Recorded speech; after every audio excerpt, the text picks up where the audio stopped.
سلام البنات، صحيحه لاباس؟ ايوا الحمد لله. عندي اختي واحد شلاضه ديال الدنجال كتكال بارده.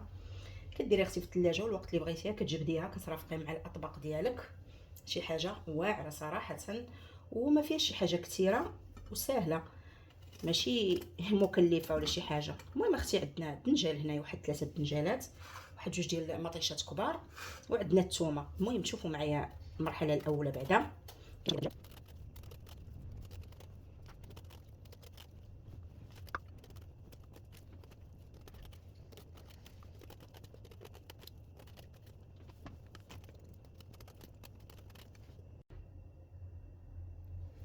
بعد ما نقينا الدنجال ديالنا ضروري كتخلي فيه واحد شويه هكا د الخطيطات هكايا.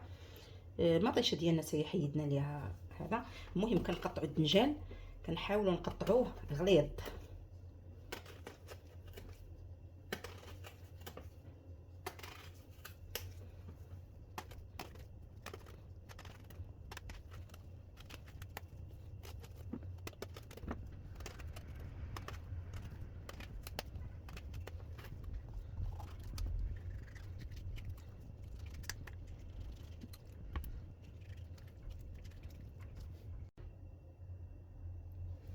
بعد ما نقينا الدنجال ديالنا ضروري كتخلي فيه واحد شويه هكا د الخطيطات هكايا. المطيشه ديالنا حتى حيدنا ليها هذا. المهم كنقطعوا الدنجال، كنحاولوا نقطعوه غليظ.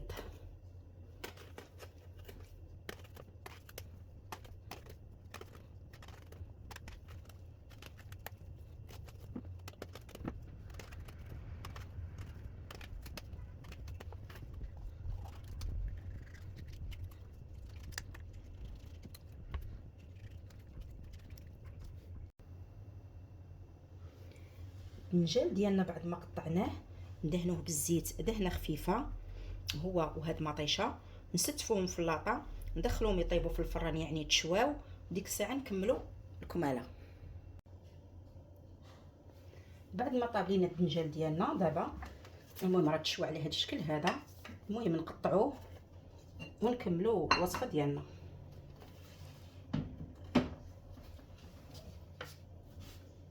المهم نقطعوه مربعات، هو راه طيب ما غيعاودش يزيد يطيب.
ملي قطعنا اختي الدنجال ديالنا وقطعنا هاد المطيشات على شكل مربع هكا، وهاد الفلفله هذه خلاص حتى هي صيبناها.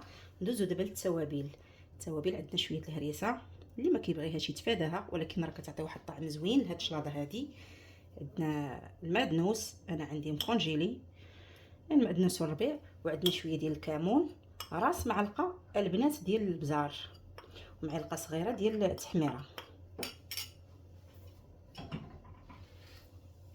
الزيتون مقطع في اللوينات، وعندنا اختي واحد العصير ديال حويمضه صغيره. ولا بد من هاد العصير الحامض اختي، الا ما كانش هاد العصير بلا ما ديري هاد الشلاضه هادي. السر ديالها هو هاد الحامض هذا. صافي، وعندنا زيت الزيتون. ودابا غادي نخلطوا هاد الشلاضه هادي ونرجع معكم.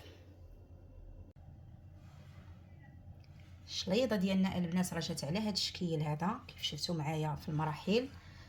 كتشوى صافي وكنقطعوها خلاص، ما كنعاودوش نزيدو نطيبوها. بالنسبه لي انا راه نسيت الملحه حتى الاخر عاد درتها لا تقولوا ما فيهاش الملحه ولا شي حاجه. بالنسبه لهاد الشليضه البنات راه كتبقى في الثلاجه حتى الاسبوع حتى 10 ايام، ما كاين حتى شي مشكل، لان فيها الحامض كيحافظ عليها. والوقت اختي اللي بغيتيها كوليها بارده، عطيها لوليداتك، قدميها مع الطويجنات، قدميها مع الحوت، مع الشليضات ديالك على شله، وبالصحه والراحه البنات.